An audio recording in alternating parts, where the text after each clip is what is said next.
Hello guys, Mymensingh Baluka Uttara union হাতিবের গ্রামে আমি দাঁড়িয়ে আছি। এই জায়গাটি একটা সময় পুরা জায়গাটি একটি বন জঙ্গল ছিল, যেখানে আপনার বিভিন্ন সময় বিভিন্ন এই শেল, সাপ, এই নানান ধরনের প্রাণী এখানে বসবাস করতো। এখন সেই জায়গাটি একটি শিল্প ইন্ডাস্ট্রি হয়ে মানে পুরা জায়গাটির চিত্রটি চেঞ্জ হয়ে গেছে। আমাদের অঞ্চলে বিশেষ করে যারা বিগত 2-3 বছর অথবা 1 বছর আগে আসছিল, এখন 1 বছর পরে আসা ওনারা গুলি আমাদের এই অঞ্চলটি ওইভাবে চিনতে পারে না, এটা চেনার কথাও না। আমরাও বিশেষ করে অবাক হয়ে যাই।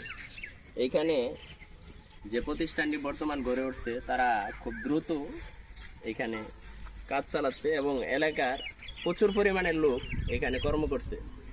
তাতে আমাদের এলাকার চিত্রটা অনেকটাই আপডেট হয়ে গেছে। ভবিষ্যতে এই জায়গাটি কোম্পানির মনে কথা, আমার মনের ধারণা হাজার হাজার লোক এখানে কর্ম করবে। এখন যদিও দেখা যাচ্ছে যে মানুষের ওইভাবে আনাগানা নাই। এই জায়গাটি গাজীপুর সাভারের মতো ঘনবসতি এলাকা, বেশি দিন লাগবে না, 2028 সালের আগে ইনশাল্লাহ এই জায়গাগুলো পুরাটাই পরিবর্তনের ছোঁয়া পাবে। তাই ভালো থাকবেন, আমার ইউটিউব চ্যানেলের সঙ্গে থাকবেন। এই বলে আমি বিদায় নিচ্ছি।